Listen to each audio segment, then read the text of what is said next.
Alors, on parle avec vous ce matin du business model des médias au Cameroun. Qu'est-ce qui fait problème? La convergence numérique, en réalité, fait problème, sauf qu'elle est devenue une obligation. Il faut que je m'éloigne un peu, Flavien. Naturellement, vous devriez le faire depuis avant. On comprend l'environnement dans lequel Auriol peut se trouver. Non, mon voisin est venu me retrouver, en fait. Voilà, je ferme la porte. Donc, je disais que la convergence médiatique s'est imposée aux médias traditionnels. Aujourd'hui, Internet est le cœur des médias.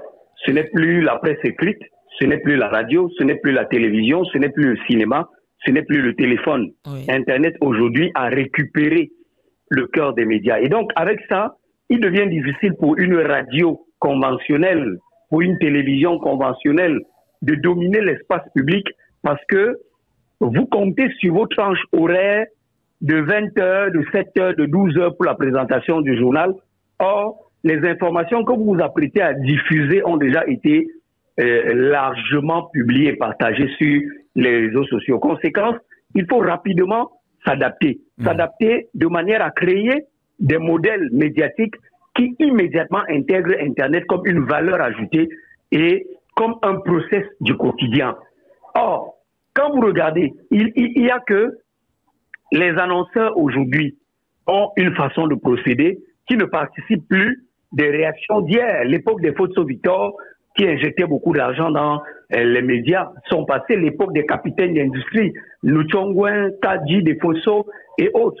Cette époque est aujourd'hui révolue. Les annonceurs de nos jours ont tendance à s'attacher des services de bouffons et de personnes qui font de la bouffonnerie. Des personnes, oui, il suffit que tu te lèves le matin, tu mets de l'huile rouge sur ton ventre. Si ça plaît aux followers, immédiatement, les sociétés de téléphonie mobile courent après toi. Et donc, conséquence, ces annonceurs se font de plus en plus rares dans les médias traditionnels. C'est pourquoi vous verrez que on lance une radio comme Jambo FM, par exemple, de Chop Chop, et au bout d'un an, vous avez des gens qui démissionnent en cascade et qui salissent le média. Qui salissent le média, qui salissent le porteur de projet, qui est le président Chop Chop, alors que pendant un an, il a, par exemple, réussi à tenir la barre des paiements. Mais maintenant, les journalistes qu'on recrute dans les médias, les gens nous disent, Auréole, tu n'as pas le droit de transformer un journaliste en commercial. Non, le métier de commercial est mort. Le métier de commercial n'existe plus. On ne peut plus recruter quelqu'un dans une entreprise en disant que tu es commercial. Sauf si vous me parlez d'une entreprise de commercialisation des produits. C'est-à-dire que le monsieur qui a créé son Baume Saint-François a recruté énormément de commerciaux. Il marche en route et il crie Baume Saint-François, Baume Saint-François. Là, oui. Si vous aviez ceux qui avaient créé un savon à doigts, là, je ne sais plus lequel, pour laver le... Là, vous pouvez recruter un commercial ou des commerciaux si vous voulez. Mais quand vous êtes une entreprise de service, parce que le média n'est pas une entreprise de produits à proprement parler, c'est une entreprise de service. À ce moment, vos produits sont vos contenus. L'émission L'Afrique se réveille est un produit du média. Le média en lui-même étant une entreprise qui offre des services, des contenus d'écoute. À ce moment, il devient très difficile pour vous de recruter un commercial. Qu'est-ce qu'il va aller vendre? Vous êtes obligé de vous attacher des services d'un responsable marketing qui va travailler avec vos journalistes sur la qualité de leur contenu. Le problème aujourd'hui, c'est ça.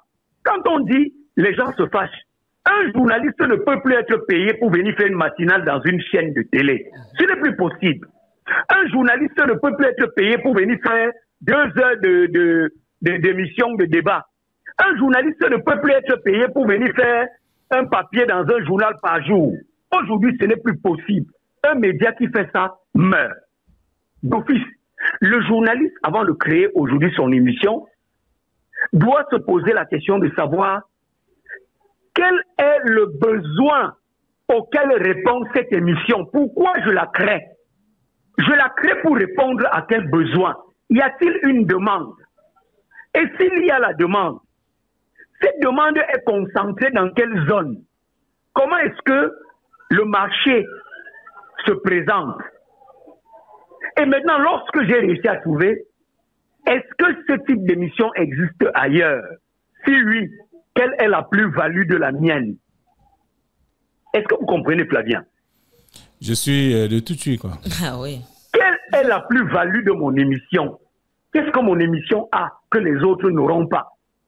Les journalistes ne se posent jamais cette question. Le journaliste, je travaille à Bonakwama TV, je suis présentateur d'une émission qui s'appelle Face au public. Demain, on me recrute à Bonamoussadi TV, je crée une émission qui s'appelle Le public en face. Après-demain, je démissionne, je m'en vais à Chococam TV, et arrivé là-bas, je deviens devant le public. Je fais la même chose. La même chose. Vous avez plein de confrères là. DBS Télévision existait avec une émission qui s'appelait Le Dimanche, j'ai oublié le nom de cette émission. Le présentateur est parti dans une autre chaîne, il a fait la même émission. Aujourd'hui, il est ailleurs, il fait la même émission. Radio Carrefour, qui était la radio d'un milliardaire, a fermé. Miango FM, je ne sais même pas si ça existe encore. Mirror FM, aujourd'hui, nous voit dans le lointain, comme je l'ai dit dans mon post.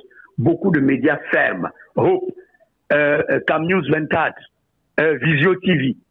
Parce que quand vous créez votre média, vous pensez qu'il faut aller prendre obligatoirement, je ne sais pas, j'ai pas envie d'écœurer les gens, Bertie Bertrand, à Balafon, pour qu'ils viennent travailler chez vous.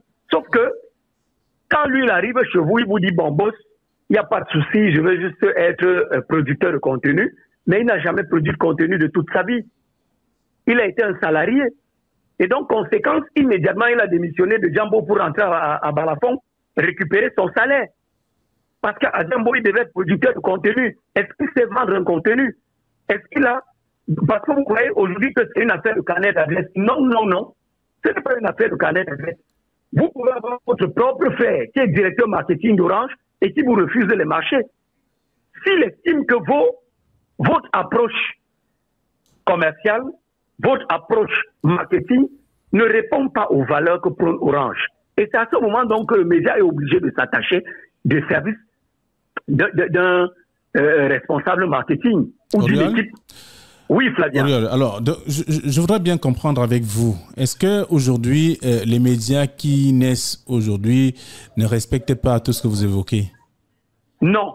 Les médias pensent que on va encore continuer avec le service commercial. Le service commercial est mort. Primo. On recrute aujourd'hui des jeunes qui ont fait marketing. Vous prenez 2-3 personnes qui vont travailler avec vos journalistes sur les contenus. Deuxième chose, le trop plein d'effectifs dans les médias. Il faut plus travailler avec les producteurs de contenu qu'avec des journalistes en nombre fou. Une rédaction, lorsque vous venez de créer, doit avoir maximum 3-4 journalistes. Et à côté de ça, vous avez donc plusieurs correspondants. Les correspondants sont déjà des journalistes ou des localiers dans leurs zones respectives, à Edea, à Konsamba et partout. Quand vous les touchez, vous pouvez leur donner 20 000 francs, 25 000 francs par mois. Ça veut donc dire qu'au lieu de prendre un journaliste... Ça n'atteint pas le SMIC. Il ne faut pas non plus clochardiser. Ça n'atteint pas le SMIC. Non. Je vous ai dit que ce sont des gars qui ne vous demandent rien. Ils ne vous demandent rien. Un gars te dit, je suis Sobzé, je suis abaranté. Je travaille pour mon propre compte. Je suis correspondant de XYZ. Quand je fais le cumul de mon mois, j'ai 400 000, 500 000 francs par mois. Vous parlez de quoi? Est-ce qu'il est employé? Il n'est pas employé. Vous parlez de quel SMIC?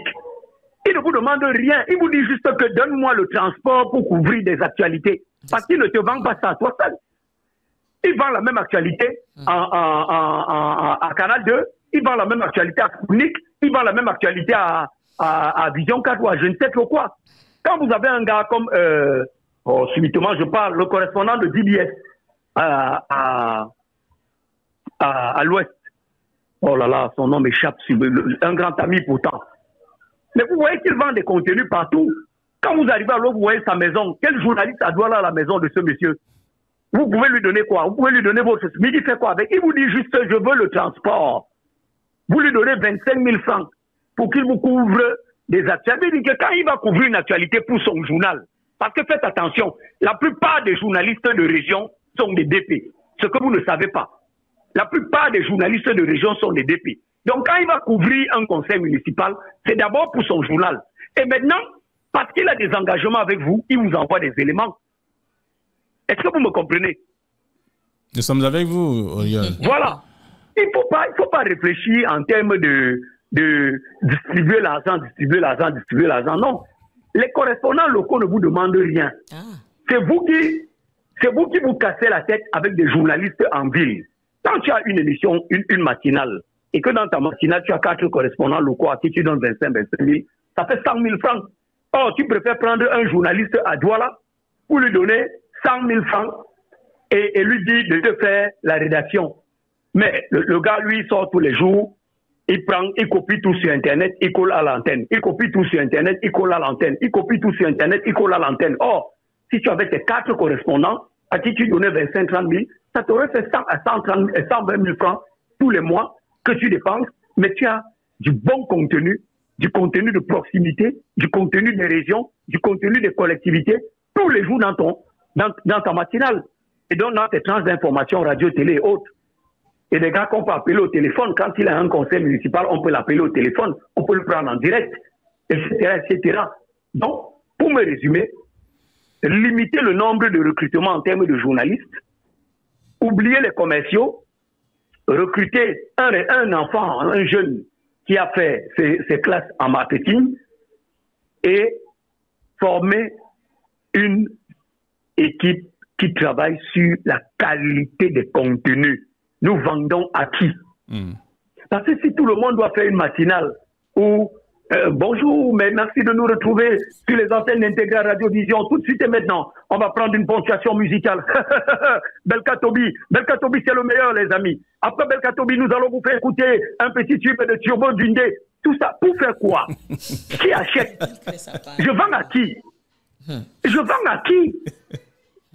Et quand tu as fini de me faire ça, tu viens dire, boss, on devait me payer depuis mardi, hein, boss. Vraiment, boss, je suis à Yassa. Ma femme est malade. Mes enfants n'ont plus rien. Le frigo même est gâté. Boss. Et demain matin, le sabotage commence. Donc, on est un mauvais patron. Donc, on ne paye pas. Tu payes que tu as payé. Il a fait quoi pour être payé? Il a fait quoi pour être payé? L'époque là est révolue. L'époque des émissions de rap est révolue. Aujourd'hui, c'est la qualité de contenu. Et quand on parle de qualité de contenu, c'est le miel sur lequel les abeilles et les mouches viennent se poser. Tant qu'il n'y a pas ce public-là, nombreux, qui vient lécher les programmes d'une radio, qui bouscule les côtes, vous ne pouvez pas recruter des gens et les payer. Malheureusement, Flavien. D'accord. Merci beaucoup, Auriol Toumi.